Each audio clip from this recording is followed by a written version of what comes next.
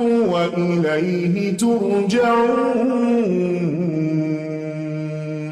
ألم تر إلى الملأ من بني إسرائيل من بعد موسى إذ قالوا لنبي له ابعث لنا ملكا نقاتل في سبيل الله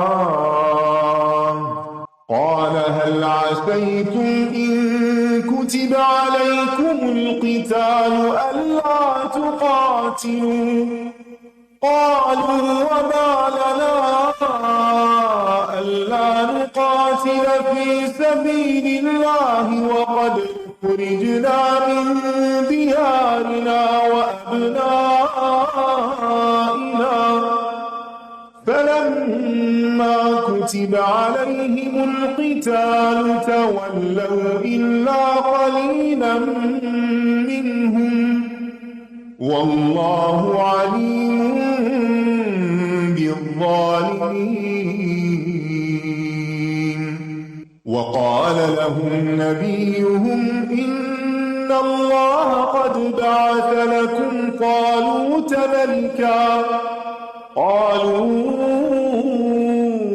أنى يكون له الملك علينا ونحن أحق بالملك منه ولم يؤت سعة من المال قال إن الله اصطفاه عليكم وزاده بسطة في العلم والجسم والله يؤتي ملكه من يشاء والله واسع عليم وقال لهم نبيهم إن آية ملكه أن يأتيكم التابوت فيه سكينة من ربكم وبقية مما ترك آل موسى وآل هارون تحمله الملائكة إن في ذلك لآية لكم إن كنتم مؤمنين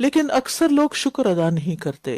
یہاں پر ایک خاص واقعے کی طرف غور و فکر کرنے کا حکم دیا جا رہا ہے۔ الم ترى، کیا تم نے غور نہیں کیا؟ کیا کبھی تم نے سوچا ان کے بارے میں؟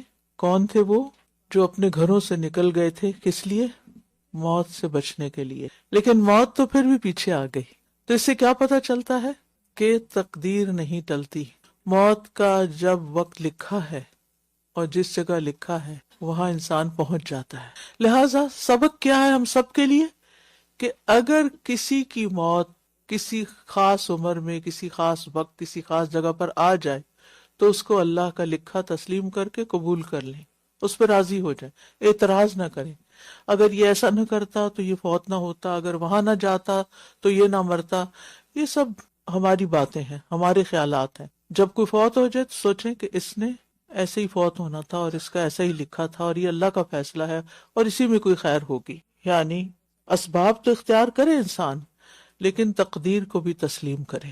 اسباب اختیار کرے موت سے بچنے کے لیے، لیکن موت آ جائے تو اللہ کے فیصلے کو قبول کر لے، کیونکہ کچھ لوگ ڈیتھ کو ایکسپٹ نہیں کرتے اور وہ اپنی زندگی کو میزریبل بنا لیتے ہیں۔ کیوں فوت ہو گیا، کیوں فوت ہو گیا، ڈینائل فیز میں چلے جاتے ہیں کہ یہ نہیں ہو سکتا، ایسا نہیں ہو سکتا، انہیں یقین نہیں آتا۔ ٹھیک ہے، کچھ موتیں اچانک ہوتی ہیں، یقین نہیں آتا، لیکن پھر اپنے آپ کو یقین دلانا بھی چاہیے۔ اور اللہ کے راستے میں جنگ کرو اور جان لو کہ اللہ خوب سننے والا، خوب جاننے والا ہے۔ کون ہے وہ جو اللہ کو قرض حسنہ دے تاکہ وہ اسے اس کے لیے کئی گنا زیادہ بڑھا دے، اور اللہ ہی تنگی پیدا کرتا ہے اور وہی کشادگی کرتا ہے، اور اسی کی طرف تم لوٹائے جاؤ گے۔ قرض حسنہ سے مراد خالص اللہ تعالی کی رضا اور ثواب حاصل کرنے کے لیے مال خرچ کرنا، اس میں کسی قسم کی ریاکاری اور کسی پر احسان جتانے کی نیت نہ ہو۔ سبحان اللہ، اللہ کا کرم دیکھیں، خود ہی بندوں کو عطا کیا اور خود ہی بندوں سے مانگ رہا ہے اور اسے اپنے ذمے قرض قرار دے رہا، جبکہ وہ سارے خزانوں کا خود مالک ہے۔ یہ صرف ہمیں آنر دینے کے لیے کہ یہ اتنا بڑا کام ہے۔ جب تم اللہ کے راستے میں خرچ کرو گے تو اللہ سے سودا کرو گے، لہٰذا خوشی کے ساتھ یہ سودا کرو، اور یہ بھی یاد رکھو کہ اللہ کی راہ میں خرچ کرنے سے کمی نہیں ہوگی۔ فَيُضَاعِفَهُ لَهُ أَضْعَافًا كَثِيرًا، وہ اسے کئی گنا زیادہ بڑھا دے گا۔ تم ایک بیج 700 گنا، 700 دانے لاتا ہے۔ ایک درخت جب لگ جاتا ہے، ایک بیج سے ہی نکلتا ہے نا، ایک مثلا کنو کا درخت ہے، سال ہر سال تک پھل دیتا ہے، اور وہ تو 700 سے بھی کہیں زیادہ بڑھ جاتے ہیں تعداد میں، ایک ایک درخت پر سینکڑوں کے اعتبار سے۔ تو آغاز کہاں سے ہو؟ چھوٹی سی ایفرٹ سے۔ تو اسی طرح انسان جب اخلاص کے ساتھ اللہ کے راستے میں اچھی چیز دیتا ہے، کیونکہ کنو کے درخت کے لیے کنو کا بیج ہی چاہیے، ٹھیک ہے نا؟ تو اللہ کے راستے میں جس چیز کا آپ چاہتے ہیں کہ زیادہ سے زیادہ فائدہ ہو، پھر اسی اعتبار سے اچھی چیز خرچ کریں۔ تو اللہ سبحانہ و تعالیٰ دنیا میں بھی دیتا ہے اور آخرت میں تو حیران کن اضافہ ہوگا جس کا انسان سوچ بھی نہیں سکتا۔ پھر یہاں پر کچھ اور واقعات کا ذکر ہے۔ کیا آپ نے موسیٰ کے بعد بنی اسرائیل کے سرداروں کے حال پر غور نہیں کیا؟ یعنی موسیٰ علیہ السلام دنیا سے چلے گئے اور باقی پیچھے ان کے جو قوم رہ گئی، ان کے کچھ لیڈرز تھے، حضرت موسیٰ نے خود بھی اپنے دور میں ان کے نقیب مقرر کیے تھے، ان کے سردار مقرر کیے تھے، ان کے 12 قبائل کے۔ جب انہوں نے اپنے نبی سے کہا کہ آپ ہمارے لیے ایک بادشاہ مقرر کر دیں تاکہ اس کی قیادت میں ہم اللہ کے راستے میں لڑیں، اس نے کہا ممکن ہے کہ اگر تم پر جنگ کرنا فرض کر دیا جائے تو تم نہ لڑو۔ انہوں نے کہا اور ہمیں کیا ہے کہ ہم اللہ کے راستے میں نہ لڑیں جبکہ ہم اپنے گھروں اور بیٹوں سے نکال دیے گئے ہیں۔ پھر جب ان پر جنگ کرنا فرض کر دیا گیا تو ان میں سے چند ایک کے سوا سب منہ موڑ گئے، اور اللہ ان ظالموں کو خوب جانتا ہے۔ تو یہاں پر موسیٰ علیہ السلام کے بعد بنی اسرائیل کے حالات، جب بنی اسرائیل میں مشکل حالات آئے تو انہوں نے کیا فیصلہ کیا کہ ہم کیوں نہ اپنے لیے ایک وطن حاصل کریں اور سب مل جل کر اپنے لیے اپنی لیے ایک زمین جو ان کے دشمنوں کے قبضے میں ہے اس کو نکال کر آزادی حاصل کریں۔ تو اس کے لیے انہوں نے یعنی لیڈر کی فرمائش کی کہ کوئی لیڈر ہونا چاہیے۔ تو یہ یاد رکھیے کہ جو جہاد فی سبیل اللہ ہوتا ہے وہ انڈیویجول ایفرٹس نہیں ہوتی کہ جس کا جو جی چاہے جہاں چاہے جا کے بم مار دے اور اپنی مرضی سے فیصلے کر لے اور کسی کو اڑا دے اور کوئی بلڈنگ اڑا دے اور کوئی گاڑی جلا دے اور اس کو وہ جہاد فی سبیل اللہ قرار دے. یہ جہاد نہیں ہوتا. جہاد کے لیے کیا ہے کہ پہلے کوئی امیر ہو اور پھر اس کے بعد اس کا پورا مقصد اس کے سامنے واضح ہو اور اس کی پلاننگ ہو اور اس کے بعد. اور یہاں پر آپ دیکھیے کہ ایک اور بات بھی پتہ چلتی ہے کہ جنگ کی آرزو کرنا منع ہے، لیکن اگر کوئی ایسا موقع آ جائے تو پھر ثابت قدمی اور صبر کا مظاہرہ کیا جائے. اور آزمائشوں میں ثابت قدم رہنا مومنوں کی صفات میں سے ہے. اب یہاں کیا ہوا؟ فَلَمَّا كُتِبَ عَلَيْهِمُ الْقِتَالُ تَوَلَّوْا، ثابت قدم ہی نہیں رہے. إِلَّا قَلِيلًا مِّنْهُمْ، مگر بہت تھوڑے. اور ثابت قدمی اختیار نہ کرنے والوں کو کیا کہا گیا؟ ظالمین. واللہ علیم بالظالمین، کہ خود ہی فرمائش کی اور جب حکم دیا گیا تو منہ موڑ گئے اور کام چھوڑ دیا. اس واقعے سے ہمیں اپنی زندگی میں ایک بہت بڑا سبق یہ ملتا ہے کہ ہم اللہ تعالیٰ سے جس بھی نیکی کے کام کی تمنا کر کے دعا کریں اور پھر وہ اپرچونٹی ہمیں مل جائے تو پھر کمٹمنٹ کو نبھائیں. پھر یہ نہیں کہ اچھا اب یہ مشکل ہے، وہ مصروفیت ہے، پھر ایسا نہیں. ثابت قدمی، تب جا کر اس کا اجر ملے گا. نیت کتنی بھی اچھی ہو لیکن اگر طریقہ درست نہ ہو اور اس کام کو ادھورا چھوڑ دیا جائے، اپنی منزل تک نہ پہنچایا جائے تو فائدہ نہیں. اور ان کے نبی نے ان سے کہا کہ بے شک اللہ نے طالوت کو تمہارے لیے بادشاہ مقرر کر دیا ہے.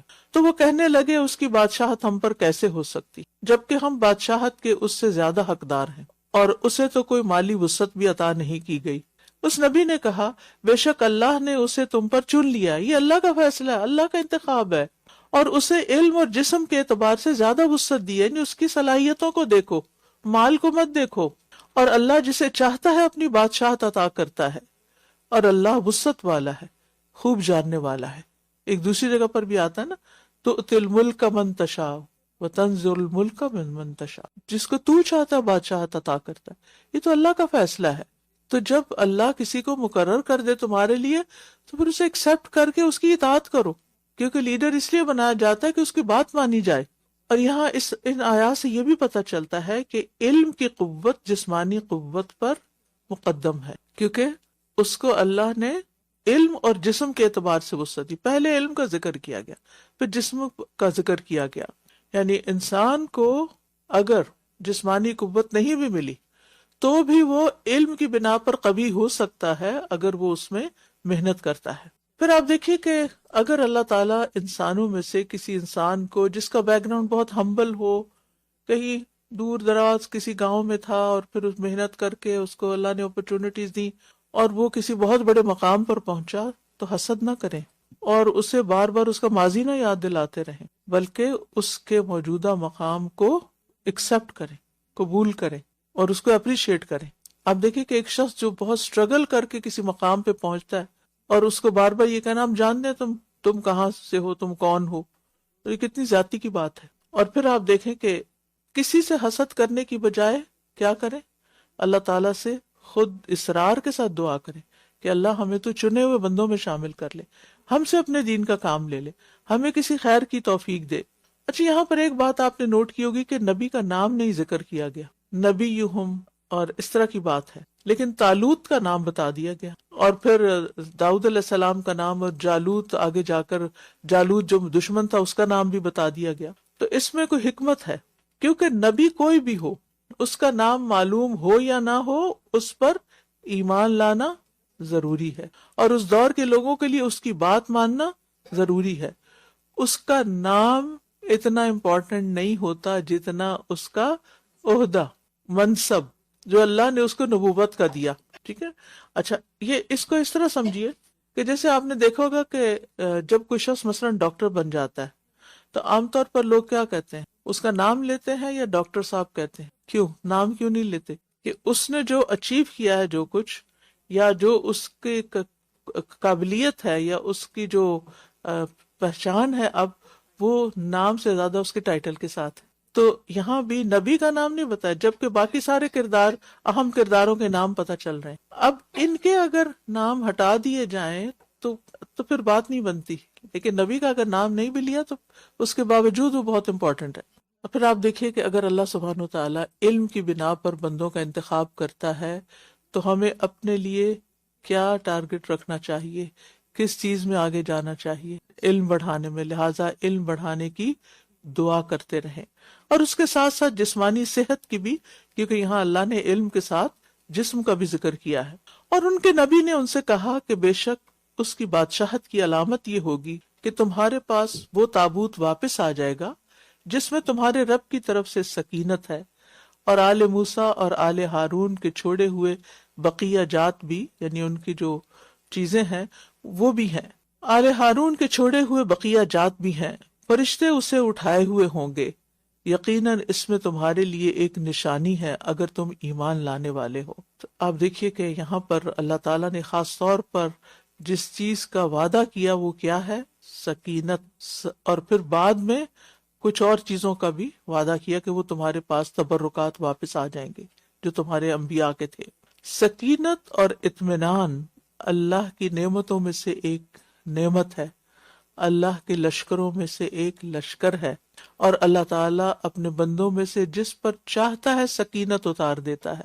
جب کسی بندے کے دل میں سکینت اترتی ہے تو وہ مصائب اور پریشانیوں سے گھبراتا نہیں ہے، بلکہ اس کے دل میں مزید ایمان پختہ ہو جاتا ہے، رب پر توکل بڑھ جاتا ہے، اور بندہ اپنے آپ کو اللہ کے سپرد کر دیتا. آج ہی مجھ سے کوئی کہہ رہا تھا کہ جب آپ کی والدہ کی وفات ہوئی تو اس دن بھی آپ نے کلاس لی تھی، اگلے دن بھی کلاس لی، تو آپ کا حوصلہ کیسے ہوا؟ یہ صرف اللہ کی طرف سے اتاری ہوئی سکینت تھی دل میں کہ یہ اللہ کا فیصلہ ہے، اللہ سبحانہ و تعالیٰ نے ان کو لے لیا ہے، اس کی امانت تھی، واپس چلی گئی. اب اگر ہم اپنے کام کاج چھوڑ کر بیٹھ جائیں تو انہیں کیا فائدہ پہنچے؟ میری والدہ کو اس وقت سب سے زیادہ فائدہ دینے والی چیز میری دعا ہے، اور جو میں اچھا کام کروں وہ ان کے لیے صدقہ جاری ہے، جس کے لیے ان کی تمنا تھی کہ جو انہوں نے کوششیں ہمارے لیے. تو اگر میں وہی کام چھوڑ دوں تو یہ تو پھر ان کے ساتھ زیادتی ہے، صرف اس لیے کہ مجھے بہت دکھ ہے. دکھ تو میرے دل میں ہے، اور بلا مبالغہ 6 مہینے تک ہر دن میں روتی. پھر اللہ سبحانہ و تعالیٰ نے مجھے قرار دے دیا. یعنی ماں باپ کی جدائی ایسی چیز نہیں کہ جس کو آپ سمجھیں کہ بس ایسی معمولی چیز، آپ ان کے جسم کا ایک حصہ ہوتے ہیں. اور اللہ تعالیٰ نے یہ محبتیں اپنے بندوں کے دلوں میں رکھی ہیں، اور یہ محبتیں بھی ایک نعمت ہیں. لیکن جتنی پیاری کوئی چیز ہوتی ہے اس کے جانے کا جتنا بڑا دکھ ہوتا ہے، اس دکھ پر انسان جب صبر کرتا ہے تو اللہ تعالیٰ اسی درجے کی سکینت بھی اتارتا ہے. اور یہ اللہ تعالیٰ کی بہت بڑی نعمت ہوتی ہے کہ کسی غم کے موقع پر، کسی خوف کے موقع پر، کسی اور ایسی پریشانی کے موقع پر جب دل گلے سے باہر آ رہا ہو تو انسان ٹھہر جائے، سکون محسوس کرے. اور اس کے لیے آیات سکینت پڑھنا بھی چاہیے، جو کارڈ چھپا ہوا ہے الہدا میں بھی. ابن قیم کہتے ہیں کہ امام ابن تیمیہ پر جب معاملات شدت اختیار کر جاتے تو وہ سکینت والی آیات پڑھا کرتے تھے. وہ کہتے ہیں کہ جب معاملہ مجھ پر بہت شدت اختیار کر گیا، یعنی خوف زیادہ ہو گیا، تو میں نے اپنے رشتہ داروں اور اپنے ارد گرد والوں سے کہا کہ مجھ پر سکینت والی آیات پڑھو. یعنی خود نہیں پڑھ رہے تھے بلکہ پڑھوا رہے تھے. پھر وہ حالت مجھ سے ختم کر دی گئی اور میں بیٹھ گیا اور مجھے کوئی بیماری نہ رہی. تو زندگی میں ہر انسان پر کوئی نہ کوئی ایسے موڑ آ جاتے ہیں کہ جس میں اس کے اوپر غم کا پہاڑ ٹوٹ پڑتا ہے، یا کوئی خاص تکلیف دہ سچویشن اپنے اوپر یا گھر والوں پہ آ جاتی ہے. تو اس میں اپنے آپ کو سٹیبل رکھنا، اپنے آپ کو تھام کے رکھنا، یہ بڑا ضروری ہوتا ہے. اور وہ انسان کی اپنی قوت نہیں ہوتی، وہ اللہ کی طرف سے ملتی ہے. لہٰذا انسان کو کیا کرنا چاہیے؟ ان آیات سے فائدہ اٹھانا چاہیے. اور سکینت کا معنی ویسے بھی اطمینان، وقار، سکون ہے، کہ اس وقت انسان سوچ سمجھ کے قدم اٹھائے، بے قراری اور بے چینی کا اظہار نہ کرے. تو تکلیف کے موقع پر یہ آیات پڑھنا ایمان میں اضافے کا باعث بنتا ہے. نیکسٹ. فلما فصل طالوت بالجنود قال إن الله مبتليكم بنهر فمن شرب منه فليس مني ومن لم يطعمه فإنه مني إلا من اغترف غرفة بيده فشربوا منه إلا قليلا منهم فلما جاوزه هو والذين آمنوا معه قالوا لا طاقة لنا اليوم بجالوت وجنوده قال الذين يظنون أنهم ملاقو الله كم من فئة قليلة غلبت فئة كثيرة بإذن الله والله مع الصابرين ولما برزوا لجالوت وجنوده قالوا ربنا أفرغ علينا صبرا وثبت أقدامنا وانصرنا على القوم الكافرين فهزموهم بإذن الله وقتل داود جالوت وآتاه الله الملك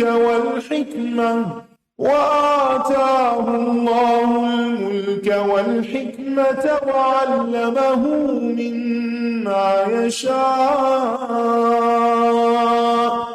ولولا دفع الله الناس بعضهم ببعض لفسدت الأرض ولكن الله ذو فضل على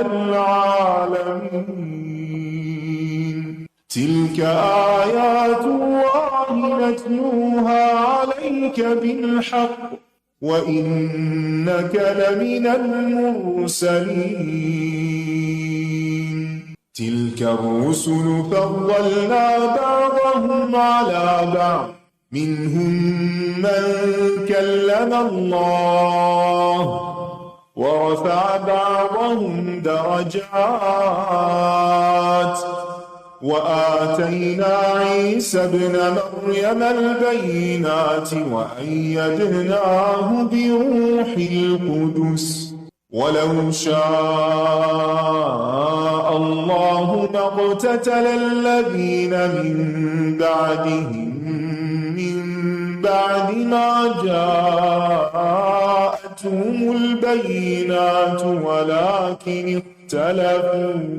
ولكن اختلفوا فمنهم من آمن ومنهم من كفر ولو شاء الله ما اقتتلوا ولكن الله يفعل ما يريد.